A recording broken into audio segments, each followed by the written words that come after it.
Hey, welcome back to the channel. Thank you so much for checking out this video. Appreciate it as always. Shout out to the 19. Hope you're having a fantastic day. Folks, we finally have a little bit of WNBA free agency, WNBA trade rumors going on. As you probably already know, Jewel Lloyd has requested a trade out of Seattle. Kelsey Plum, while not saying anything publicly, most people feel that she absolutely wants out of Las Vegas at this point. The Aces have poured her, so they're probably looking to trade her and get something in return as opposed to just letting her go.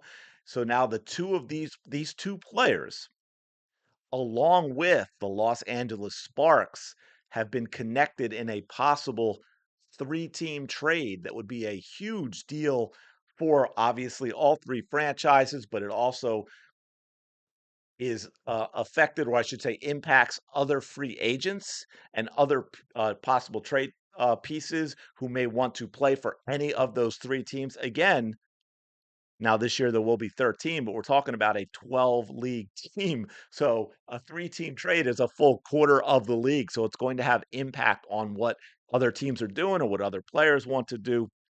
Now, this proposed trade is that Jewel Lloyd originally at one point kind of connected to maybe the Chicago Sky, and then it seems to have been made known that she would like to go to Las Vegas. That is her preferred destination.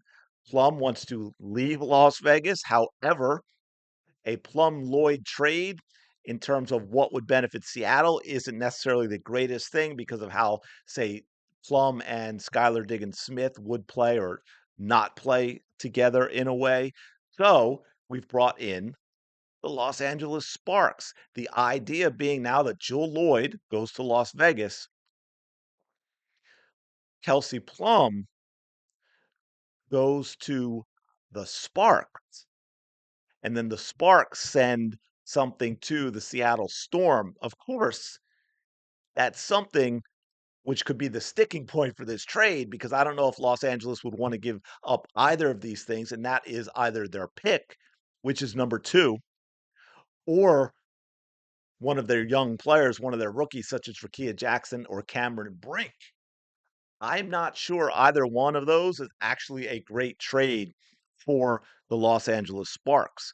And here's why. Number two pick is a big pick. You've got obviously Paige Beckers is coming out, but to be fair, her stock is dropping a bit. You have Olivia Miles coming out.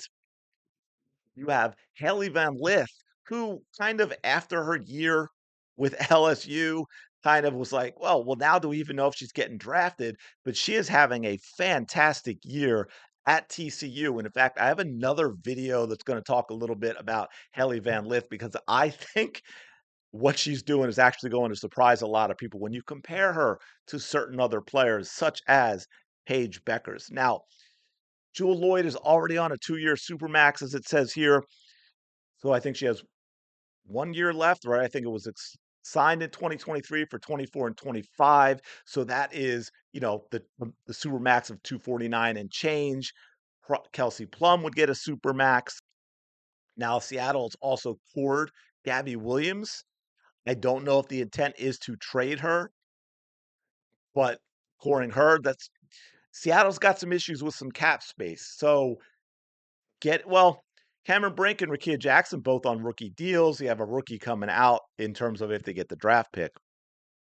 But I'm not sure that this benefits the Los Angeles Sparks. And here's why. You have a young core. You have Rakia Jackson, who we know has played really well. She's playing well in the Unrivaled League. I talked her up a lot during the season. As the season went on, she got better and better. And I talked about how the fact if we didn't have this Angel Reese nonsense and trying to install her as Rookie of the Year, while it was clear cut, it was Caitlin Clark. If you were going to actually put anyone else in that conversation, so we'll say talk about second, it should have been Rakia Jackson. Rakia Jackson had a fantastic rookie year. It could have been Cameron Brink if she had not gotten hurt. So now you have Rakia Jackson and Cameron Brink returning. You have Dereka Hamby, who we know is also a fantastic player who I wouldn't mind seeing on the Indiana Fever. You've got that core. I don't know that you give up a draft pick at number 2 to get Kelsey Plum. I don't know if that makes sense. I think you maybe draft someone like Olivia Miles, because again, that core, Rakia Jackson, Cameron Brink, Derek Hamby, not point guards, folks. Olivia Miles is a heck of a point guard. And if Dallas says, hey, you know what? We're not going to take Paige Beckers. She doesn't want to be here, or they just feel that her stock has dropped.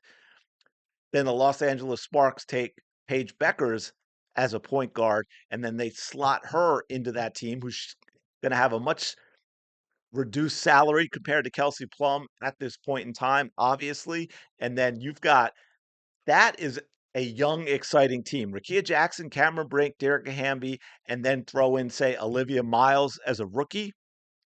Things are probably looking up for the Los Angeles Sparks going forward. But of course, this also puts a hold up on a lot of other things. Like I said, teams want to have an idea of what a roster is going to look like before they sign with that team. So we know Jewel Lloyd's on the trading block. We know most likely Kelsey Plum wants out of Las Vegas. What are those teams going to look like? Gabby Williams, does she want to return, or are they going to trade her as well?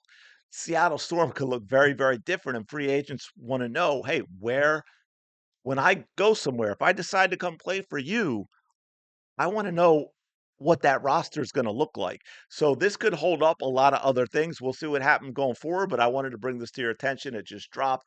Finally, a little bit of free agency news for the WNBA, but I'm going to leave it there. Let me know your thoughts on the comments below in the comments below. And my big thing for you, my big question for you, like I kind of mentioned, let's say this is the real deal. This is 100%. There talks about this. It's not completely finalized because maybe Los Angeles is thinking about what do they want to give up and so forth. So if you're Los Angeles, if you are the Sparks, you've got Rakia Jackson, right? You didn't have a great year last year, obviously, but you've got Rakia Jackson coming back. You have Cameron Brink. Now, and obviously she's coming off an ACL, but again, she only had a rookie year. And when she did play, I think Cameron Brink is only going to get better and better. You've got Derek Hamby. Leaving this as is in the rumor of it has it, which would send Kelsey Plum to the Los Angeles Sparks. Is there anything you want to give up in terms of what it would probably take? So we're looking at maybe one of the rookies, Rakia Jackson or Cameron Brink, or their draft pick at number 2, which could very well be, say, a point guard, Olivia Miles, that would fit in very well with the Los Angeles Sparks.